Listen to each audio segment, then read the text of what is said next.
Friends, మనలో చాలామందికి మంతెన గారి ఆరోగ్యాలయం విజయవాడలో ఉంది కదా, అక్కడ జాయిన్ అవ్వాలని చాలామందికి ఉంటుంది. కానీ ప్రాసెస్ ఏంటో ఎవరికి తెలియదు.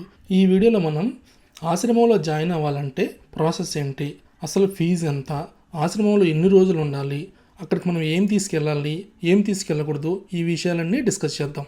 మీరు కనుక ఆశ్రమంలో జాయిన్ అవ్వాలనుకుంటే 0863233388 ఈ నెంబర్కి కాల్ చేయాలి. కాల్ చేసిన తర్వాత వాళ్ళ స్టాఫ్ మిమ్మల్ని కొన్ని బేసిక్ క్వశ్చన్స్ అడుగుతారు. మీరు ఎందుకు జాయిన్ అవ్వాలనుకుంటున్నారు, మీ ప్రాబ్లమ్స్ ఏంటి అన్నీ కొన్ని బేసిక్ క్వశ్చన్స్ అడుగుతారు. మీరు వాటన్నిటికీ జవాబు చెప్పండి. తర్వాత మీకు ఏ స్లాట్లో కావాలి అని అడుగుతారు. ఏ నెలలో కావాలి, ఏ డేట్లో కావాలని అడుగుతారు. అవి కూడా మీరు చెప్పారనుకోండి, అంతా ఓకే అయితే ఖాళీ ఉన్న స్లాట్లో మీకు అపాయింట్మెంట్ దొరుకుతుందన్నమాట.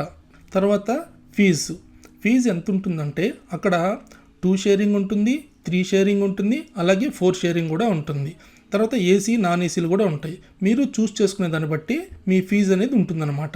నేను 4 షేరింగ్లో నాన్ ఏసీ తీసుకున్నాను. నాకు 26,000 బేసిక్ ఫీజు, అలానే 3,000 కాషన్ డిపాజిట్, మొత్తం 29,000 నా చేత తీసుకున్నారు.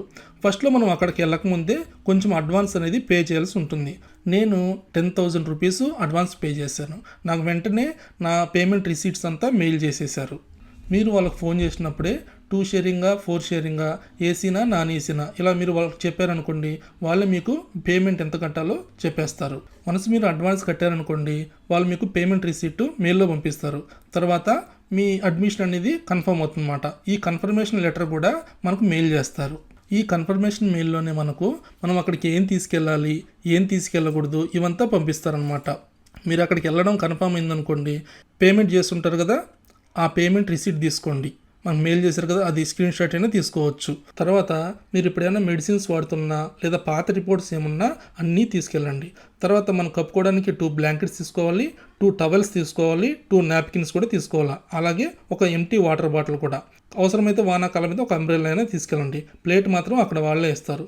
షాంపూ, సోప్స్, ఇంకా అలాగే ఏదైనా రన్నింగ్ షూ తీసుకోండి, స్లిప్పర్స్ తీసుకోండి నార్మల్గా. తర్వాత మసాజ్ చేస్తారనమాట అక్కడ. ఆ మసాజ్ కోసం పాత బట్టలు ఎక్కడ 3 జతలు తీసుకెళ్ళండి. తర్వాత నార్మల్ బట్టలు ఒక 7 లేదా 8 జతలు తీసుకెళ్ళండి. ఇంకా మీరు మొబైల్స్, ల్యాప్టాప్స్ ఇవన్నీ ఎలాగో తీసుకెళ్ళచ్చు. తర్వాత తీసుకెళ్ళకూడనివి ఏంటంటే, బయట నుంచి ఫుడ్ ఐటమ్స్ అస్సలు తీసుకెళ్ళకూడదు. అసలు చిన్న చిప్స్ ప్యాకెట్ కానీ, బిస్కెట్ ప్యాకెట్ కానీ, నిమ్మకాయ కూడా మనం బయట నుంచి తీసుకెళ్ళకూడదు అనమాట. ఇక లాస్ట్ క్వశ్చన్, మనం అక్కడ ఎన్ని రోజులు స్పెండ్ చేయాలి? మనం అక్కడ మినిమం అంటే 15 డేస్ స్పెండ్ చేయాలి. అక్కడ 1వ తేదీ జాయిన్ అవుతుంది కదా, 10వ తేదీ వరకు ఖచ్చితంగా ఉండాలి. అలాగే 16వ తేదీ జాయిన్ అయిన వాళ్ళు 30వ తేదీ వరకు ఖచ్చితంగా అక్కడే ఉండాలి. నెలకి 2 స్లాట్స్ ఉంటాయి. ఫస్ట్ తారీఖున జాయిన్ అయితే 15వ తేదీ వరకు ఉండాలి. అలాగే 16వ తేదీన జాయిన్ అయితే 30వ తేదీ వరకు అక్కడే ఉండాలి. ఇది ఫ్రెండ్స్, మీకు ఇంకా ఏమైనా డౌట్స్ ఉంటే కింద కామెంట్ చేయండి, నేను క్లారిఫై చేస్తాను. Thank you.